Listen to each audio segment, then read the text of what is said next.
A ver, este es un tiempo de gente sedentaria, de gente que come comida chatarra, que vive bajo estrés, y es un tiempo en el que hoy día ya es normal. Doctor, buenas tardes. Doctor Jorge Botelho, hoy día ya es normal hablar antes se decía derrame cerebral y la gente se quería, se asustaba. Hoy se dice ACV, accidente cerebrovascular, y la gente como que entiende que se puede tratar, que se puede solucionar si es detectado a tiempo. Todavía hay el miedo de las cirugías que son muy invasivas, hay que sacar el cráneo, pedazo de cráneo para trabajar ahí, pero usted ha traído una técnica que no la ha traído recién, pero que tomamos conocimiento en una conversación que tuvimos con el doctor Romero, y le dije, yo quiero entrevistarlo al doctor porque me parece interesantísimo lo que se está haciendo y es bueno que la gente lo sepa. Santa Cruz está en la vanguardia ya de cómo tratar y cómo operar los accidentes cerebrovasculares, ¿verdad? Así es, como bien decías, no es lo mismo ahora que muchos años atrás. Estas enfermedades tal vez no hace muchos años atrás no eran tan prevalentes en nuestro medio, pero el hecho de haber cambiado nuestros hábitos, el vivir más estresados, con una alimentación distinta, mucha comida chatarra, mucho tabaco, mucho alcohol, eso sumado al ajetreo de la vida diaria que antes no había, todo eso ha cambiado los hábitos de la gente. Además, la gente vive más años que antes, entonces estas enfermedades son mucho más prevalentes ahora que antes. Se ven mucho más casos ahora que lo que veíamos años antes. Eso ha pasado en toda la región, no solamente en nuestro país, ¿no? En toda la región ha pasado eso, se ha envejecido la población, se han cambiado los hábitos y bueno, estas enfermedades son mucho más importantes. ¿Por qué se da un accidente cerebrovascular? El accidente cerebrovascular tenemos de dos tipos, ¿no? Que son muy importantes, diferenciar uno del otro. Uno es cuando se rompe una arteria, se rompe una vena y la sangre... Que le puede pasar a cualquiera. A cualquiera. La sangre sale e invade al cerebro, ¿no es cierto? Esa es una hemorragia cerebral, un accidente cerebrovascular hemorrágico, que comúnmente se lo conoce como un derrame cerebral. Ya. Está el otro tipo de ACV, que es cuando en vez de romperse una arteria, se tapa una arteria. Entonces la arteria está tapada por un coágulo, por ejemplo, está tapada y no puede pasar la sangre, no puede llegar a la sangre al cerebro, a algún lugar del cerebro. Entonces eso va a provocar un infarto cerebral y se llama el accidente cerebrovascular, claro, es isquémico, lleva a un infarto. Esos son los dos tipos grandes. Ahora, ¿por qué se produce una hemorragia? Es porque se ha roto una arteria y lo que más frecuentemente vemos es que se rompa o un aneurisma cerebral o una malformación arteriovenosa. Esas son las que más nos van a causar los derrames cerebrales. ¿Eso se puede detectar antes, que hay algo en formación, alguna cosa de estas, dolores de cabeza muy fuertes, mareos, alguna cosa de Mira, es muy importante esa pregunta porque generalmente la persona se siente bien, está sana, es una persona que normalmente se siente sana, está haciendo su actividad diaria y de un momento a otro le viene un dolor súbito muy fuerte de cabeza y de repente está en terapia intensiva en coma. Entonces, se ha ido estudiando, tratando de ver qué síntomas tienen estos pacientes antes, porque eran personas que se consideraban siempre sanas, pero se ha ido viendo, con la tecnología que hay ahora, es muy fácil hacer estudios que antes eran muy complicados o muy riesgosos de hacerse. Entonces, se ha ido viendo últimamente que los pacientes que tienen dolores de cabeza frecuentes, persistentes, recurrentes, cuando uno los comienza a estudiar, encuentra que tienen un aneurisma o tienen una malformación arteriovenosa que antes pasaba totalmente desapercibida. Se le decía al paciente, bueno, usted es migrañoso, tiene que tomar esto cuando le duela, y se acabó. O tiene presión alta, que sigue siendo tan fácil. Cuando hablamos de los factores de riesgo que van a llevar a hacer una enfermedad cerebrovascular, un accidente cerebrovascular, ya sea hemorragia o ya sea infarto, la presión arterial es uno de los factores de riesgo fundamentales, ¿no? Asociado a lo que decías al principio, el sedentarismo, la presión arterial, la edad avanzada, el tabaco, el alcohol, la diabetes. Entonces son todos estos factores que uno tiene que tomar en cuenta exactamente para cortar ello, modificar ello y tratar de no tener este tipo de enfermedades. Las dos enfermedades se pueden tratar con operaciones. Claro, Por ejemplo, si tenemos una hemorragia, tenemos un coágulo que está focalizado en un lugar del cerebro, muchas veces hace falta hacer una cirugía y sacar ese coágulo, evacuar el coágulo. Siempre va a depender de Eso dónde se llama esté. drenaje, ¿no? La evacuación o el drenaje de un hematoma, de una hemorragia, claro. Y la otra, lo que produce el infarto, digamos, cuando se tapa una arteria y no le llega la sangre al cerebro, ese cerebro comienza a sufrir y se hincha. En esos casos también hace falta a veces hacer las cirugías abiertas que me estabas diciendo. Y la cirugía abierta es un tanto más riesgosa. La cirugía abierta tiene sus indicaciones, ¿sí? Cuando uno comienza a ver las indicaciones que tenía antes, la cirugía abierta y la que tiene actualmente, en comparación con la cirugía endovascular, se ve que ha ido ganando mucho territorio en la actualidad la neurocirugía endovascular. No quiere decir que no se haga o que está en desuso la cirugía abierta, pero sí ha ido ganando mucho más territorio la cirugía endovascular. Claro, es una técnica menos riesgosa. Es una técnica... ¿Por qué gana más espacio frente a la otra? Porque no es un asunto de moda ni de simplemente modernidad. No, es que es una técnica mucho menos invasiva. Ya. ¿Sí? Vos comparas una cirugía abierta y por otro lado una punción en la ingle. Para hacer una cirugía endovascular se necesita simplemente una punción en la ingle. A través de una punción en la ingle se coloca un tubito de plástico que se llama introductor y en ese introductor podemos atravesar los catéteres, que son unas mangueras muy finitas, con las cuales navegamos por dentro y llegamos hasta el cuello y después a las arterias del cerebro. Entonces, yo creo que más va por el lado de que es mucho menos invasiva la cirugía. Esto se lo hace prácticamente mirando un monitor, ¿no? Claro. Nosotros, los catéteres tienen puntos de referencia que brillan con los rayos X y además se va utilizando sustancias de contraste que también brillan con rayos X. Entonces, se coloca al paciente en un equipo especial que se llama angiógrafo y en el angiógrafo tenemos monitores donde hacemos la punción y vamos ascendiendo los catéteres y con los puntitos que brillan con rayos X vamos viendo el camino que estamos siguiendo y además vamos inyectando contraste, entonces vamos pintando las arterias que necesitamos pintarlas para estudiarlas y después para hacerles el tratamiento. Desde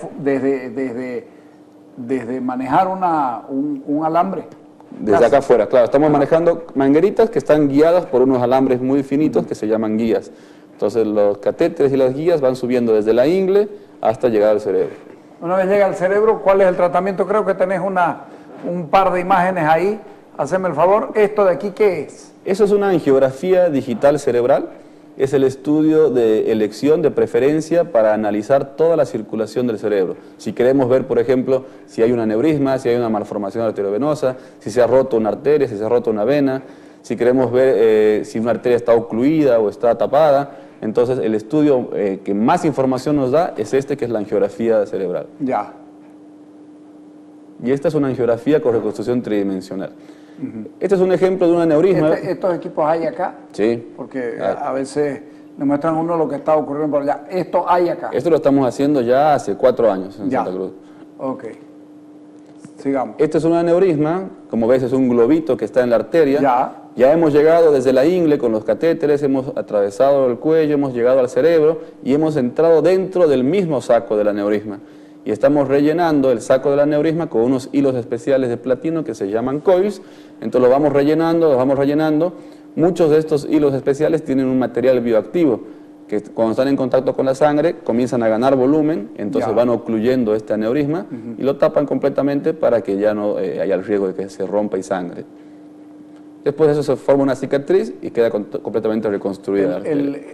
¿Los alambritos esos quedan ahí? Quedan ahí, taponando el aneurisma, sí. ¿Y esto de aquí? Esta imagen es para otro tipo de aneurismas, donde sería muy riesgoso cubrirlo con estos coils que te digo, porque se van a salir. Mira, la forma del aneurisma es completamente distinta a la del anterior gráfico. Sí. Es un aneurisma que tiene una entrada muy grande. Entonces, si lo rellenamos con las espiras, con los hilos de platino, se van a salir y van a provocar una embolia al paciente. Entonces, antes de taparlo, se reconstruye la arteria con un stent cerebral. Se reconstruye la arteria. Exacto, esa es la palabra, se reconstruye con un stent cerebral. Es eso que está ahí. Que es como esa malla que se colocó. Eso que está abajo, es la parte inflamada. Exactamente, lo de abajo es el aneurisma, se le ha generado un tope con esa como malla que se ve ahí, que es el stent, y ahora sí estamos rellenando, igual que en el anterior video, se rellenan el aneurisma, pero ya con la seguridad de que estamos protegiendo la arteria para que no se vaya a tapar. Primero la forraron con una malla. Exactamente, con una malla que es el stent cerebral. Entonces protegemos la arteria para que no se vaya a tapar. Ya. Un stent cerebral se puede poner en cualquier estado del aneurisma. El stent cerebral está indicado para cuando la entrada al aneurisma es muy grande. Si tenemos un aneurisma con una entrada, un cuello, una entrada pequeña, entonces cuando se vaya rellenando se queda el aneurisma protegido. No se van a salir los coils del aneurisma, no van a invadir la arteria. En cambio, como veíamos en la segunda imagen, el aneurisma es más grande, el cuello, la entrada del aneurisma es más grande, entonces se van a salir los hilos de platino, los coils, entonces ahí es que se utiliza el stent para reforzar y para reconstruir la arteria por dentro. Con este tipo de operaciones, ¿cuál es el nivel de vida activa que puede hacer recuperación, tiempo de vuelta, digamos, a su vida normal? Mira, tenemos un promedio de internación nosotros, hablemos de dos pacientes distintos. Ya. El paciente al que se lo hemos detectado antes de que sangre, antes de que tenga la hemorragia. Ese paciente requiere 36 horas de internación.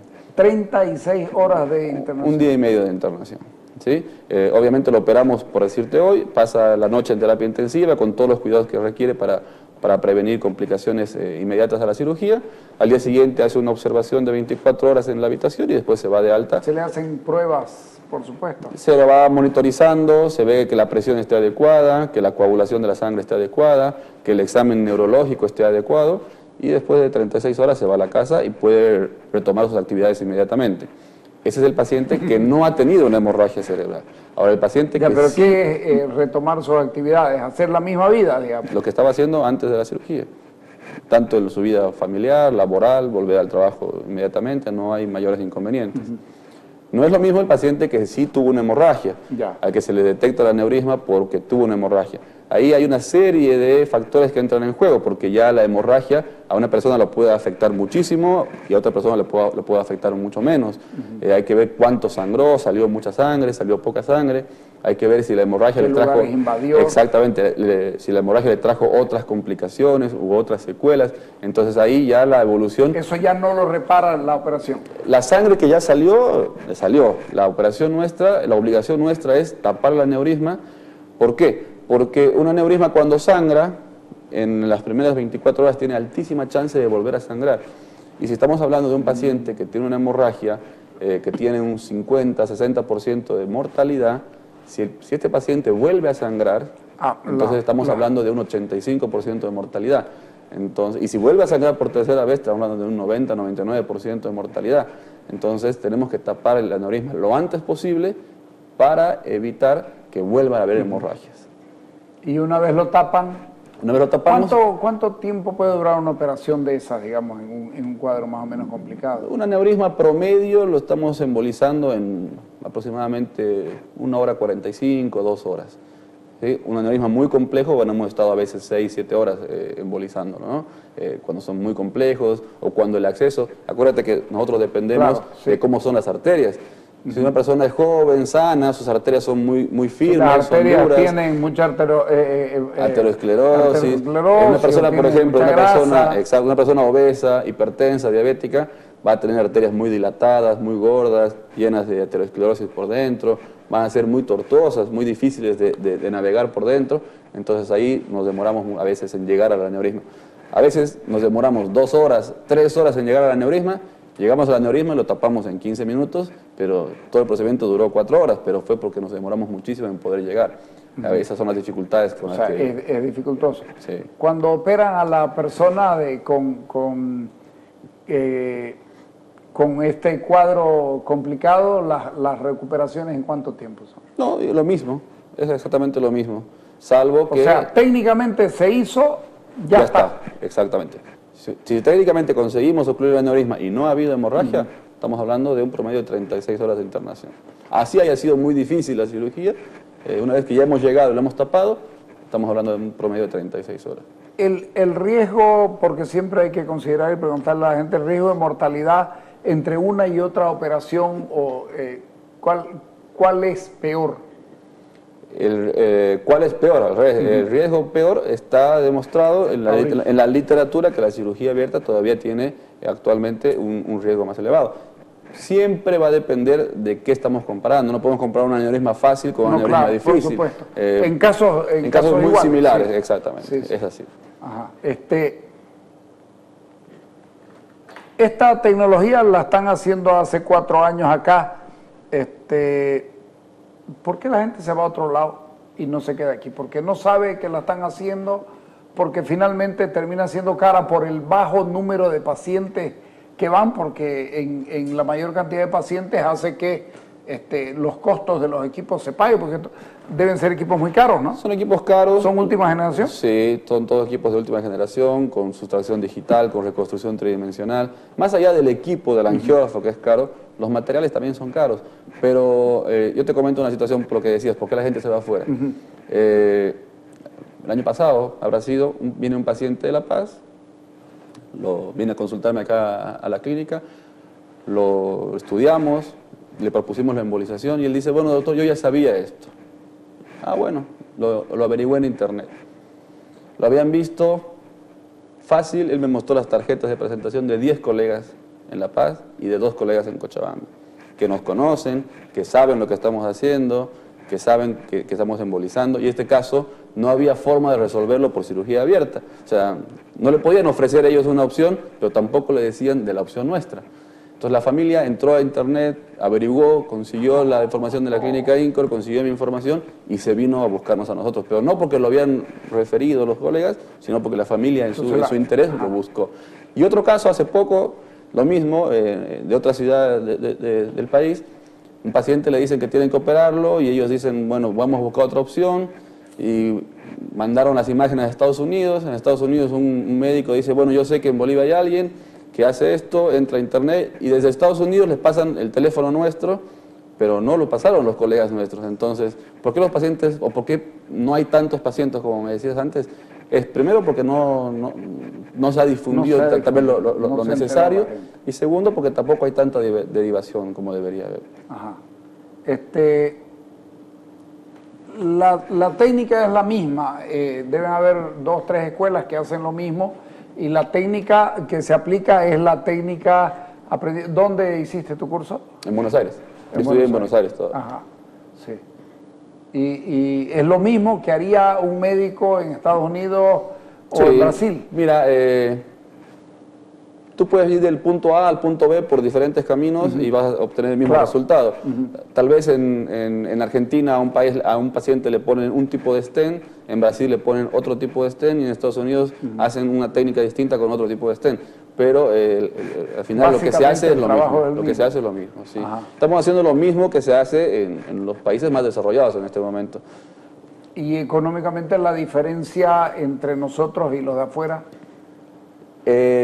Mira, todavía pese a que no tenemos el mismo número que tienen en otros países por la cantidad de población y demás, todavía estamos con precios bastante más accesibles que en el exterior. Hablando solamente de la cirugía, aparte tienes que tomar en cuenta que una persona que se va al exterior tiene muchos más gastos en cuestión de viaje, pasajes, viáticos, hospedaje, pero asimismo la cirugía es más barata acá que en el exterior. Es más barata acá que en el exterior, y tenemos un nivel o una tasa de complicaciones.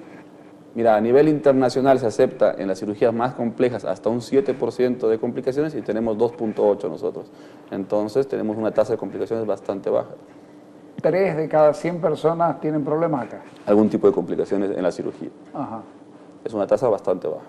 Cuando hay alguien que ya tiene problemas de movilidad en un brazo, una cosa de esta, porque ya ha sufrido un ACV, ¿puede lograr una reversión de esto, o ustedes ya no reparan eso, sino que van al problema puntual del por qué fue en este momento? No, cuando ya hay un problema antiguo, es muy difícil que se lo pueda recuperar. A lo que nosotros apuntamos es a buscarle el por qué lo tuvo, porque todos estos problemas son recurrentes. Eso iba a decir. es bueno, si te pasó esto, saber por qué te pasó y andar, porque la probabilidad de volverlo a tener es más alta. Es altísima. Una persona que hace una embolia, digámoslo así, tiene altísimas chances de repetir otra embolia si no se le ha encontrado la causa y no se le ha hecho el tratamiento a la causa. Entonces, se puede encontrar si la causa. Se puede encontrar, hay que hacerle un estudio cardiológico a profundidad, hay que hacer un estudio cerebral a profundidad y un estudio también en la coagulación de la sangre. Entonces, un paciente que ha tenido una embolia tiene altísimas chances de repetir una embolia. Y tal vez en la primera embolia tuvo una secuela muy leve, la segunda embolia lo puede matar, entonces, o lo puede dejar en un estado vegetal. Entonces, es importantísimo buscar la causa y tratar la causa para prevenirlo. La gente debe hacerse, claro, este es un asunto, es casi una lotería, uno no saca nada yendo a hacerse ver el cerebro cada cierto tiempo. No, cada cierto tiempo no, pero sí tienes factores de riesgo que te pueden provocar una enfermedad cerebrovascular. Por ejemplo, si sos diabético, hipertenso, si fumas, si consumes bebidas alcohólicas. Pero, además, toda persona mayor de 50 años no es que tiene que hacerse chequeos del cerebro continuamente, pero sí de las arterias en general. Arterias. Claro, entonces, así como puede tener problemas coronarios en el corazón, las arterias carótidas que van a llevar la sangre hacia el cerebro, también a partir de los 50 años comienzan a llenarse de grasita, de calcio, se van formando placas de arteriosclerosis y va disminuyendo el tamaño de la arteria, entonces va disminuyendo el flujo de sangre y además puede migrar pedacitos de esas plaquitas y provocar embolias, ¿no? Porque la sangre lleva oxígeno, el cerebro no tiene oxígeno ni genera oxígeno por sí mismo, El cerebro necesita oxígeno y azúcar, esas dos cosas para funcionar bien, y ambas las recibe de la sangre. El cerebro tolera muy poco la falta de oxígeno y azúcar, y lo tolera por poquísimos segundos. Entonces, en cuanto se tapa una arteria y no recibe oxígeno y azúcar, comienza a fallar. A ustedes, a vos te encuentran en la clínica INCOR. En la clínica INCOR estamos trabajando no solamente en el tratamiento de estas enfermedades, que ya está bastante establecido lo que hacemos en cuanto a los procedimientos endovasculares, sino que estamos trabajando mucho en tratar de detectarlos antes de tiempo. ¿Cómo hacemos eso? Controlando a todos los pacientes que tienen factores de riesgo, los que ya nombré antes, y también los pacientes, como te decía antes, los que tienen dolores de cabeza crónicos, recurrentes, persistentes, no solamente aquí, ya en todo país desarrollado que tienen esquemas de estudio, a los pacientes que tienen muchos dolores de cabeza, a todos se les comienza a hacer estudios vasculares. ¿Qué quiere decir? De las arterias y de las venas del cerebro, porque se ha visto que estos pacientes que antes se decía son migrañosos y se les da un tratamiento para la migraña, cada vez se les encuentran más problemas en las arterias del cerebro. ¿Hombres o mujeres tienen más posibilidades? Siempre un poquito más las mujeres. ¿Por qué? Pero no quiere decir que los hombres no lo puedan tener. Ya. Siempre las mujeres tienen un poquito más de predisposición, pero no es una variación muy importante. Pero las mujeres siempre un poquito más y va relacionado con el tema hormonal. Va relacionado con el tema hormonal. Así es. ¿Hay alguna otra cosa que debamos saber? Prevenir siempre